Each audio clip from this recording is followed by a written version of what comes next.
So in this part, I'll be talking about the problems I had with Red, White, and Royal Blue. In the next part, I will talk about what I did like. So I think my problems can really be broken down into 4 big problems I had with the book. One of the biggest problems I have, and one of the most distracting problems while reading this book, is just how abhorrent Casey McQuiston's politics are. The depth of understanding of Casey McQuiston's politics seems to be Democrat good and Republican bad. And not only does this inform the kind of humor Casey McQuiston has in terms of some of the really gross and sensitive jokes that are made throughout the book about the atrocities committed by both the UK and the US, but it also just leads to some moments where the few moments where Casey McQuiston actually tries to talk about politics that feel shallow and inauthentic, and especially when we're reading this through the perspective of a person of color, it very much takes on what I call, like, Pete Buttigieg politics, where it's the same systemic racism, the same white supremacy, the same classism, just packaged in a person that's diverse. It is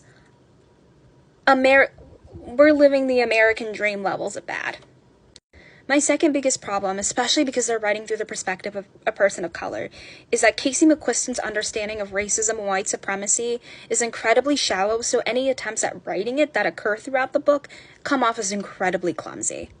It feels like Casey McQuiston understands that white supremacy exists, but as it's dealt with through the book, it's never actually applied to any of the prominent white characters. Instead, Casey McQuiston just creates kind of what I call, straw man white characters who are just blatantly racist.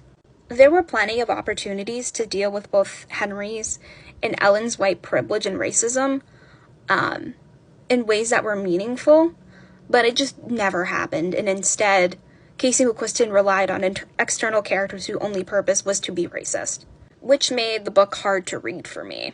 And my third connected problem with that is because Casey McQuiston doesn't understand white supremacy, it makes it very hard for me to read this through the perspective of a person of color and really believe that I'm looking through the perspective of a person of color.